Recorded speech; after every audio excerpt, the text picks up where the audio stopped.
It is a privilege today to be here in spite of all of the controversy, to see how strong the leadership of ABC has been and is to withstand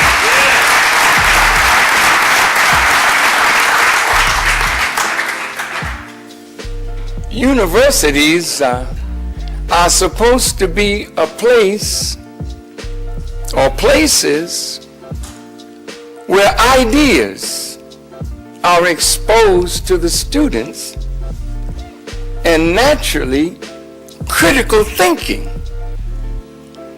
is utilized by students who listen to those who come to present ideas.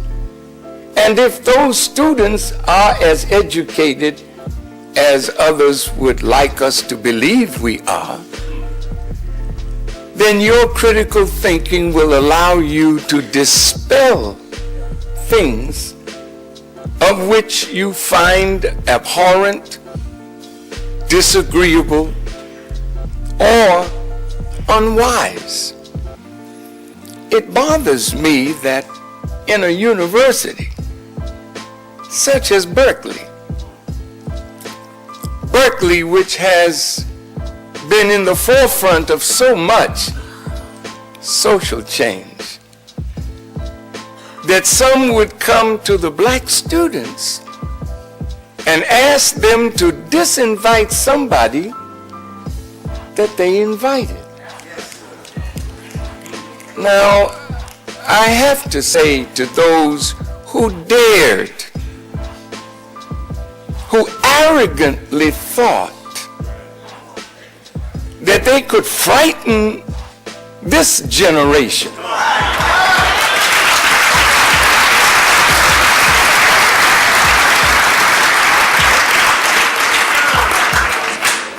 as they used to frighten our parents. That all of a sudden, because you disapproved of their speaker, that they should now acquiesce to your arrogance. So I ask you, what are you afraid of?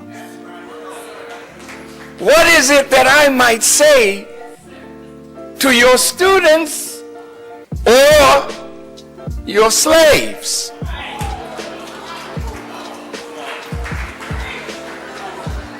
That you don't want the mentality of your slaves to be shaken?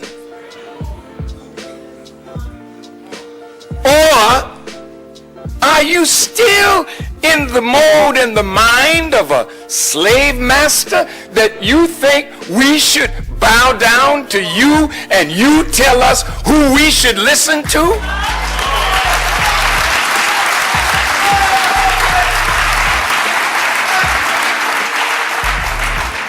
And then after you tell them who they should listen to, you ask them, could you come to hear what you bid them not to hear? That's a mentality of the former slave masters who owned us. And I would hope that Berkeley is not another plantation,